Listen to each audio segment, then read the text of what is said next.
So, you want to play set 3 Crocodile? Well then, I have a guide for you. Welcome to the Idiot's Guide to Crocodile. Oh my god, boy he got a Glock. Oh my god, boy that boy on top. Sip and walk, make my heart stop.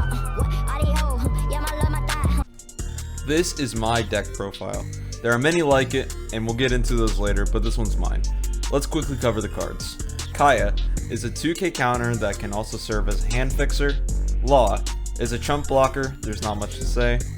Alvita, primarily a 2k counter, but playable against decks like Zoro and Law where they play a lot of cheap, low power cards. 3-cost Doflamingo. Here's one of the main cards you're looking for in your opening hand.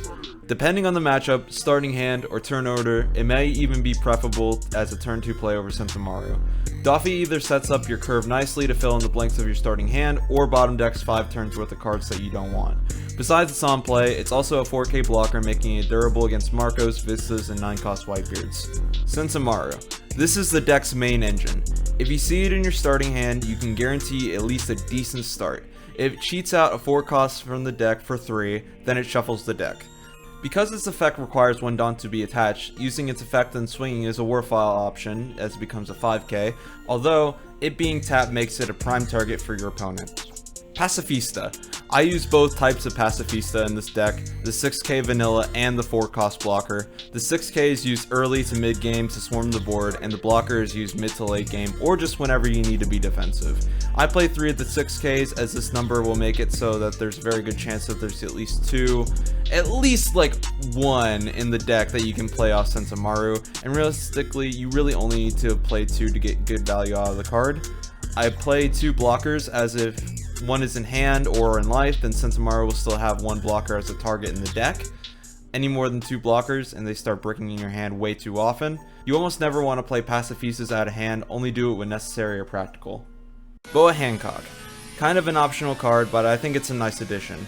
It's a 4-cost blocker that can double as a swinger and also gives you card draw. It's a decent play turn 2 going second, or as a late game blocker that might draw you that extra counter power that you need. It's also got a 1k counter power, so if you don't need it, then you can always just toss it. 4-cost Mihawk. It's primarily a 2k counter, but it is a playable 5k beater and hand fixer. Mr. 2. Almost purely a 2k counter, only playable against Law and Zoro. Crocodile. This is just a 7k vanilla. Play it on curve going first. If not, you can always play it later or use it as a 1k counter. 7-cost Doflamingo. Play this on curve or whenever practical. It's really handy in the early game, and I think it's better than Sogeking as a turn 4 play, as not only does it bounce a 7-cost over a 6, but it has a 7k power stat over a 6k. It doesn't cycle your hand unfortunately, but I find that 1 Kaya is usually all I need throughout the course of a game. 9-drop Mihawk. This is your bomb. You play it on curve, it bottom decks a 7 or less, this card's nuts. You need to run 4 9-cost Mihawk as you need to see him, sometimes twice. And if you have too many, that's what Kaya and 4-cost Mihawk are for. Besides that, the card is pretty straightforward, use it to swing big numbers. Sanji's Pilaf. Good as a filler card, and it can help you draw your counter power and blockers in the late game, or crucial cards in the early game if your hand is looking bare. It's also got a good trigger. 3000 Worlds. This is what makes the deck any good. It's a 4-cost that bottoms decks a 5-cost or less, and this makes it so good late game as it combos into your leader ability, which can really destroy a board. You can also play it mid game against decks like Yellow, whose late game is focused around larger cost cards. I just switch sex on my SO. Every day the weekend like I'm Nexo. Dogs want me turn them all to a Petco. I pray one day I'll find a way to let go. Alright, for this section I'm going to be reviewing other Croc decks and talking about the options they give you. Deck credit for this deck goes to Big's OPTCG. This deck drops some vital cards down to 3, Croc and Law, and place of Love beams. For me personally, I don't like running 4 Love. You tend to only get value off them late game, and you're really only drawing if you're at massive card disadvantage. If you like Love, then I'd recommend only running 2, as they can easily brick your hand and you're just not trying to see them all that often outside of endgame. I feel like seeing Law and Crocodile more consistently are a lot more important. Also, I've already gone over how I feel about Sogeking over 7-drop Dofi. I really don't feel like you need the hand fix, especially when you're already running 4 Kaya. On top of that, bouncing a 7 cost is so much better than bouncing a 6 cost. There are so many more 7 costs in the meta than there are 6. and the 6k stat point kind of sucks. A 7k is so much better. Yeah, it has the 1k counter, but you're only running 2. You're not gonna get these bricked in your hand very often. If you need to cycle them, you have Kaya again, and 4-drop Mihawk. Credit for this deck goes to Card D Kaizoku.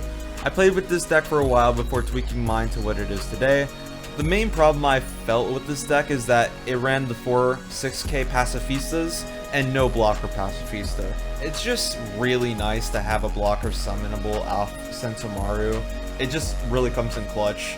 On top of that, you realistically don't need 4 6k Pacifistas, 3 is plenty. Dropping it to 3 to thin out the consistency of drawing it in your hand, replacing one of those with a blocker Pacifista, and then replacing a Pilaf or a 2k with another blocker Pacifista is what I would do. I feel like besides that, this deck is really good. Credit for this deck goes to Team PX3. This deck is very similar to mine, but it swaps bows for Soga Kings, and it drops 1 Crocodile for 1 Pacifista. I've already gone over how I don't like Soga Kings and how I feel like 3 Pacifista is enough. Overall, this deck is pretty solid. I think it does something interesting with the 7-drop slot running 4 7-drops. It runs 2 Soga Kings and the 2 Doflamingos. This guarantees that you have something to tap you out on your 7-Dawn turn, but I feel like there's better options than Soga King. If you have a 7-drop Dofi in your hand, then you're going to play that instead because there's no counters. If you want more bodies on board, then you're going to play Sentomaru and use ability, which also leaves enough Dawn open for a Kaya so you can hand fix 2. If you want pure removal, then 3000 Worlds is better and leaves you with 3 Dawn open for Pilaf or Kaya to help your hand. And if you just need big numbers, then you can always just play a Crocodile and 7k swing with leader. I could literally go on about how mid Soga King is all day, but I'll just stop it here. Deck credit goes to Will to Win Gaming. I don't really care for this deck, but I'll go through all the problems that I have with it really quickly. First of all, there's no chump blockers. The 1-cost Law is such a good card. I know that 9-cost Whitebeard just swings over it, but that card just got limited. I know that's not super fair to say when this deck was made before the restrictions were in place, but I don't care. Same thing can be said about the 6-drop Dracul Mihawks. The 8000 number is really just there to magic number Whitebeard and make sure that you can still swing on turns where he drops a 9-cost. I feel like a 7k vanilla is much more versatile because literally every other deck runs leaders that are at 5k, and now Whitebeard is kind of dead. I've already gone over how I don't like running 4 Love. I've already gone over how I don't like running 4 7-costs. Already gone over how I don't like Soga King. The last thing is Bartholomew Kuma. It's a decent card, I just don't think you're going to get that much value off of it. Overall, not the worst deck, I just think it's too heavily designed into Whitebeard.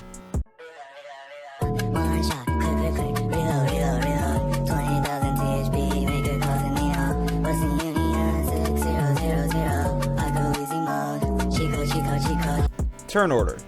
The best turn order to start with is dependent on the matchup, but it tends to be better to go second. Actually, you know what? It's better to start second for the ones who have a better first start. Just go second. As for the mulligan guide, you want to see 2, hopefully 3, unique 3-cost or higher cards that belong in your curve. These cards include 3-cost Dofi, Sentomaru, Crocodile, 7-cost Dofi, 9-cost Mihawk, and Boa Hancock only if you're going second. You can also include Pilaf in this list. Hopefully the rest are 2k counters, chump blockers, or events, and not your Pacifistas.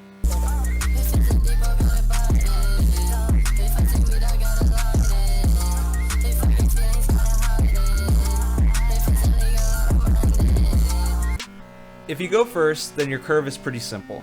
Optimally, it goes Law, 3-cost Dofi, Croc, 7-cost Dofi or 3000 Worlds plus the 3-cost, then 9-cost Mihawk plus leader ability. But there can be changes made to the simple curve. If your starting hand is garbage and you have a Kaya, play that Kaya. If you don't have a Croc, play Sentomaru turn 2 and use ability turn 3 with the 7k swing from leader. If you decided to play a 3-cost Dofi turn 2 and didn't see a Croc, on turn 3 to use a 3000 Worlds and use that last one Dawn for extra power, or 1-cost. The least common card to see here is your 7-cost Dofi. This is fine as the 7 Dawn turn can be easily used to play a 3000 Worlds plus any 3-cost that you want. If you don't have a Mihawk for your 9-Don turn, there are a few options that tap out on 9. Sentomaru plus ability plus a 3-cost Dofi or Peel-Off is great. 3000 Worlds plus Croc or Boa with Dawn is also viable. If you have a blocker Pacifista in hand, it also may be worth it to play it in this situation. Going second gives you a lot more options when it comes to your curve, but I like to have it go something like this.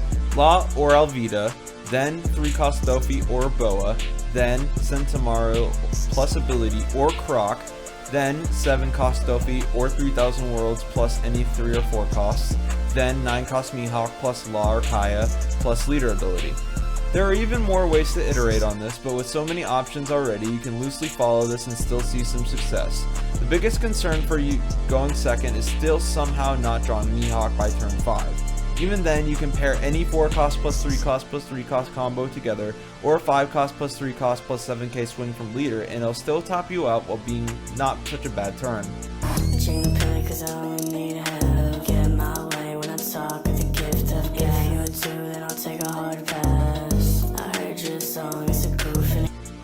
Alright, let's get into the matchups. Zoro and Law. You want to get rid of chump swingers as fast as possible. Play Alvida to swing at low numbers, and maybe play Mr. 2 to swing and bottom deck at 2 costs or lower. Zoro wants to come at you fast and eventually runs out of steam. Swing at characters and try not to give the opponent cards. Law wants to do cool tricks with his ability, so try not to let him use it. Bounce back and bottom deck characters that control the board, and don't be afraid to use 3000 Worlds out of trigger. If you have them in hand, save them for the 5-cost Law blockers though. Katakuri. You want to play the curve very tight, as their late game is where they prosper. If you go second, it's a godsend because it delays their 10-cost Big Mom by a turn. Don't be afraid to use 3000 Worlds early, as they really only play 5 costs or less in their early game. Same things can be applied to Black Yellow Big Mom. Kid. If it's Film Kid, try to bottom deck their 7-cost Luffy's with 9-drop Mihawk, and if they're playing Supernova's Kid, then you're kind of screwed. You can always bottom deck their 7-drop kids, but you need Mihawk ready for their 8-cost kid, but swinging into it sucks, and they usually run a lot of blockers. If you think an 8-drop kid is coming, play your Mihawk to get rid of blockers, then don't use leader ability. Next turn, if you have a 3000 Worlds, use that to bottom deck a blocker, then combo into your leader ability. Whitebeard. Since the restrictions, Whitebeard is much less of a problem for Croc, though you do have to change how you fight him.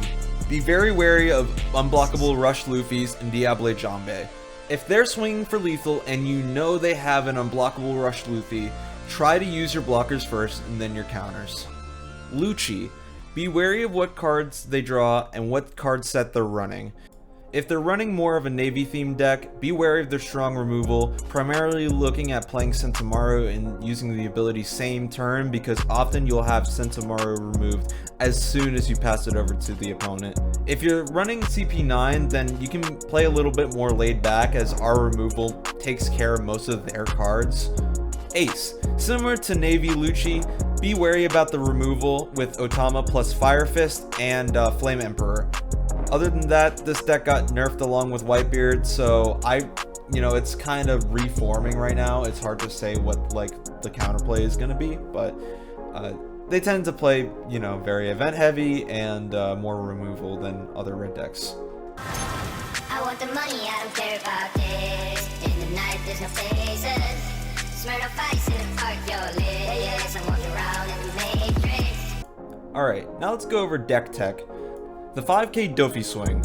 If you're playing a more aggro deck, then you can always attach one Dawn to Dofi to make it a 5k beater. You see this situation going first and playing 3000 Worlds turn 3, where you have 4 Dawn tapped, 1 Dawn open, usually only a Dofi and your leader to swing. This is often worth it, as 2 5k swings are always going to be better than 1 6k, as it demands 2 cards instead of 1, and the tapped Dofi acts as a proxy blocker. Boa tricks. If you want to use Boa as a blocker, consider that her ability can net you additional value each turn she's up. By using her ability to block the final swing your opponent has, then countering out of that attack, she stays up for another turn. You can also use her on-block ability and counter out of smaller attacks your opponent does, then leave her up as a proxy blocker for larger attacks. Sentomaru Shuffle. When Sentomaru's ability is used, the deck must be shuffled. This can be useful, as if you previously played Doflamingo, you can set up for a certain amount of cards to be drawn before shuffling with Sentomaru ability. This is useful if only some of the top deck cards are desirable, and useful information to remember because I've screwed myself over so many times by Sentomaro shuffling on accident after playing a 3-drop Dofi. Self bounce. Remember, you can always bounce your own character with your leader ability. The most common use I have for this is a turn 5 9-cost Mihawk plus Kaya into Kaya bounce. You can also use this on a 4-cost Mihawk after using its on attack effect.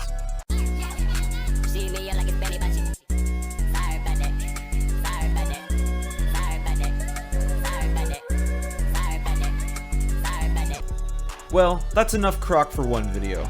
I hope you all enjoyed and maybe even learned a thing or two.